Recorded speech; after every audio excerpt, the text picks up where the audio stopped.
Have you ever been warned about the dangers of multitasking? Do you believe those warnings? Let's talk about multitasking. It is a common myth that multitasking improves performance, which we define broadly to include both quality and efficiency with which one performs the task at hand. Let's say you're texting and driving. Are you able to do so without sending nonsense texts or driving into a lake?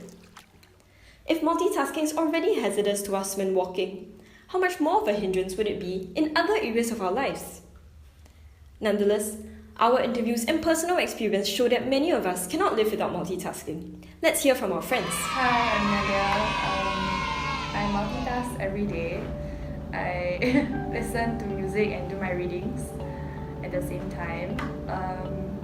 Initially it was distracting. I kept getting distracted while reading and listening to music, but over time it just sort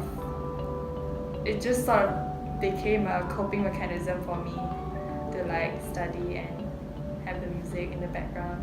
No, it does not improve performance, because if you focus on one thing, then you cannot focus on the other thing, and then it just balances out.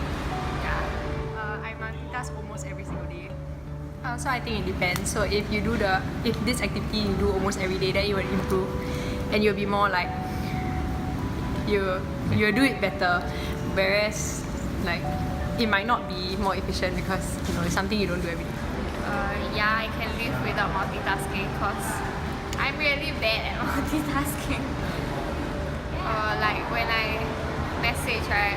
When I'm texting, I cannot talk to other people. When I'm reading, I cannot listen to other people talk. No, of course you can't live without multitasking because it's very efficient and it solves almost all your problems.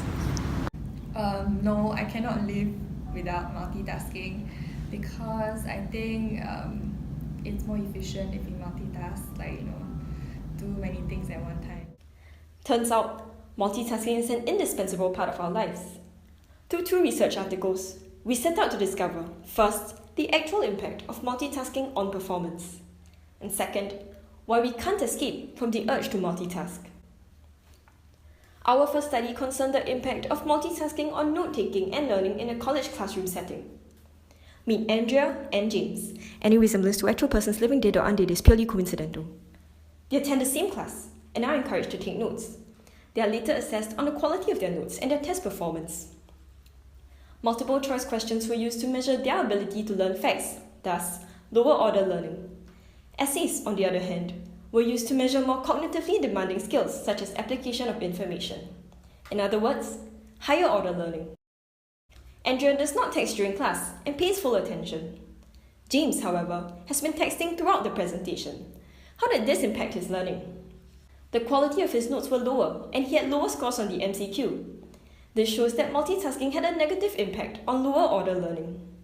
Interestingly, the difference between Andrea's and James' essay scores did not reach traditional significance levels.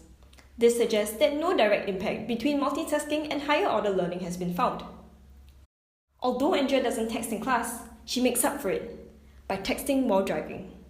Our second study is concerned with the impact of multitasking on driving. It hypothesized that individuals who text while driving are more susceptible to errors because of divided attention. This, in turn, decreases performance. Andrea, who texted as she drove, displayed a slower brake reaction time, longer following distance, and poorer accurate recall.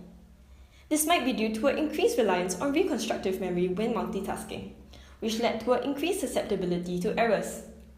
This shows that multitasking while driving decreases one's performance as well. Going a step further to explain why people just can't seem to escape the trap of multitasking. It could be explained through illusory superiority, where individuals overestimate their own abilities. This phenomenon goes by many names, such as the term Mount Stupid. It's very easy for us to be on Mount Stupid, and the worst part is, we won't even realize it. To end off on a brighter note, neuroplasticity might mitigate these detriments, and we could get better at multitasking over time. However, the bottom line remains. Multitasking decreases your performance. Don't multitask. Wait, are you multitasking right now?